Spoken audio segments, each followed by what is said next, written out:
J'avais, mais hier Alain Delon est décédé. Et comme il est coutume de faire, le roi est mort, donc vive le roi. Alors un décès c'est toujours triste. Donc évidemment que les premières pensées vont toujours à la famille qui ont perdu un être aimé. Et je dois bien avouer qu'il y a 2-3 trucs qui me titillent. Puis ce matin, je vois des hommages en pagaille. De gens en plus qui le connaissent même pas. Je suis même pas sûr que ces gens-là ont vu sa filmographie. Pour qu'on reconnaisse que c'est un grand acteur.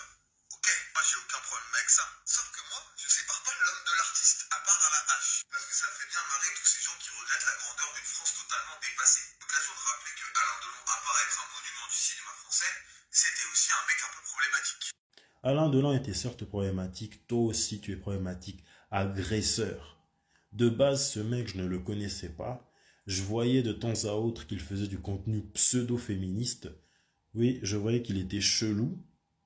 Et là, j'avais aimé sa vidéo, car il parlait d'Alain Delon, parce que les gens ont tendance à idolâtrer des célébrités par leur beauté, et dès que celle-ci, elle décède, on apprend au fond d'elle qu'il y avait une telle laideur et une telle noirceur. Ou même si elles étaient encore vivantes, les gens ne regardent que leur beauté, sans se douter qu'au fond d'elles, elles ont beaucoup de noirceur et de laideur. Cette vidéo, je voulais faire un collage avec, mais les impôts subtilisent déjà mon argent. Donc, ce n'est pas un agresseur de femmes qui va subtiliser mon argent. Lui, il était l'invité d'un podcast qui a été supprimé d'ailleurs, je ne sais pas pourquoi, sûrement par représailles, et il a commencé à se dévoiler en disant que lorsqu'il était plus jeune, il était un agresseur de femmes, qu'il y a 15 ans en arrière, il a rencontré une jeune fille asiatique, je dis bien asiatique, pour afficher le côté fétichiste du personnage. Il a rencontré une jeune fille chinoise et ils ont passé du temps ensemble. Il a commencé à enlever sa culotte. Elle ne voulait rien faire, elle a voulu partir. Il a tenu la porte et il a dit « tu pars pas ». Je ne sais pas s'il a dit « tu pars pas », mais il ne voulait pas qu'elle parte. Et par après, monsieur vient avec une vidéo d'excuses qu'il a d'ailleurs supprimée. Je ne sais pas pourquoi, sûrement par représailles. Il avait les yeux tout rouges, prêt à pleurer. Il avait pressé fermement 2 oignons contre ses globes oculaires. Il était là sur le côté, le regard vide, attristé. Quand j'étais plus jeune, j'ai rencontré une fille, j'ai voulu faire des choses avec elle. Elle n'a pas voulu, elle a voulu partir, j'ai bloqué la porte. Mais je me suis excusé envers elle et tout ça c'est derrière moi. Quel jeu d'acteur. Pleure seulement, pleure toutes les larmes de ton corps. Moi, je trempe mes cookies dans tes larmes. Ce n'est pas parce qu'une victime t'a pardonné qu'elle t'a excusé à 100%. Peut-être qu'elle t'a pardonné parce qu'elle avait peur de toi. Et bien sûr, ces pisseuses de fans, ces groupies de fans étaient là en train de le défendre bec et ongles. Ouais, mais au moins il s'est excusé. Ouais, mais c'était quand il était plus jeune. Maintenant, il est quelqu'un d'autre. Là, il veut essayer de passer à autre chose. Moi, je veux bien que vous ayez ce genre de discours. Si il vous fait ça à vous. Il y en a qui disent que parce que Antoine Goretti, c'est un homme blanc, privilégié, il est beau, il est musclé, il a des tatouages, rien ne va lui arriver. Et aussi parce qu'il bénéficie du beauty privilège. Moi, je veux juste dire, dans ce monde, rien n'est défini par une couleur. Rien n'est défini par une couleur de peau. La délinquance n'a pas de couleur, le crime n'a pas de couleur, l'agression n'a pas de couleur, le mal n'a pas de couleur. C'est juste que les gens ont tendance à trop protéger une personne parce qu'elle est belle et par après, ils rechargent ses actions. Cependant, quand la personne elle est physiquement, le discours, il en est autre. Et j'en ai des exemples. L'homme pâle qui est visé pour 3 plaintes de VIOL, mais comme il n'est pas beau gosse, c'est un criminel. Roméo Elvis, qui est visé pour accusation d'agression sexuelle, mais comme il n'est pas beau gosse, c'est un criminel.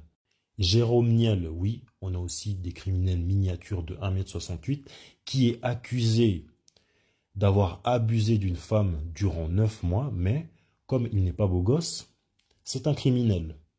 Slimane, Soki, l'homme slim, Soki, menu slim avec frites, qui depuis commence à mettre du henné sur ses mains comme une danseuse de Bollywood, qui est accusée d'agression sexuelle, mais comme il est beau gosse, rien ne se passe. Trey Songz, le chouchou des nanas, le fils bâtard de R. Kelly. Et lui, j'espère qu'il y aura bientôt un documentaire sur lui, Surviving Trey Songz. Il a agressé une multitude de femmes, mais comme il est assez beau gosse, rien ne se passe. De plus, depuis que sa carrière elle est foutue, il ne reste que assez d'argent de la SACEM pour tourner ses locks et raser sa barbe. Nicolas Bedo, d'ailleurs, lui, il faut le fumer, il faut le carboniser, cette ordure. 3 fois, ça ne suffit même pas. Lui, il est accusé de plusieurs faits d'agression sexuelle et d'harcèlement sexuel. Mais comme il est beau gosse, il a les yeux bleus, rien ne se passe. Antoine Bedo, pour son faux combat aux côtés de la cause féminine, il n'est que la version française de Derrick Jackson. Derrick Jackson, c'est qui? C'est un coach américain, c'est un coach de séduction américain. Je mets coach en séduction entre parenthèses, qui est connu pour donner des conseils de vie aux femmes afin qu'elles évitent des hommes problématiques et qui les feront perdre leur temps. Les hommes intelligents, bien sûr, ont remarqué de loin que ce mec était chelou et qu'il était un charlatan. Ils ont essayé à maintes reprises de prévenir les femmes qu'il fallait faire attention à ce genre de type. Elles n'ont rien voulu écouter jusqu'à ce qu'elles se rendent compte qu'il était faux. Lui, dans son contenu, il peut dire par exemple, en descendant les hommes, un homme qui rentre tard la nuit, c'est un homme qui commet l'adultère. Et bien sûr, lui, il était comme ça. On l'a chopé en train de commettre l'adultère. Donc les conseils qu'il donnait aux femmes pour qu'elles évitent des hommes problématiques, elle donnait des conseils aux femmes afin qu'elles évitent des hommes comme lui. Et bien sûr, manipulateur et toxique, il n'a rien assumé. Il a quand même trompé sa femme, il ne s'est rien passé. Pourquoi? Parce qu'il est beau gosse. Car nous les hommes, on a l'œil, on voit de loin ce genre d'homme qui se sert des femmes pour avoir de la notoriété. Et le plus souvent, ce sont des hommes qui étaient des losers avant et maintenant qu'ils ont un peu de gaz, ils veulent attirer un maximum de femmes, ou ce sont des hommes qui dans le passé étaient problématiques et là, ils essayent de se racheter une nouvelle image, ou ce sont des hommes qui détestent les femmes et qui ne vont pas le montrer. Les femmes, elles vont continuer à les soutenir et à leur donner de l'argent. Moi, je suis d'accord qu'une femme fait ce qu'elle veut de son corps. Une femme peut fréquenter qui elle veut. Si un homme a tel niveau de respect, une femme aussi a droit à tel niveau de respect. Si un homme touche un grand salaire, pourquoi une femme ne devrait pas toucher un grand salaire? Sauf qu'il faut arrêter certains hommes d'essayer d'éblouir les femmes en essayant de mener un faux combat, que ce soit Derrick Jackson ou Antoine Garage.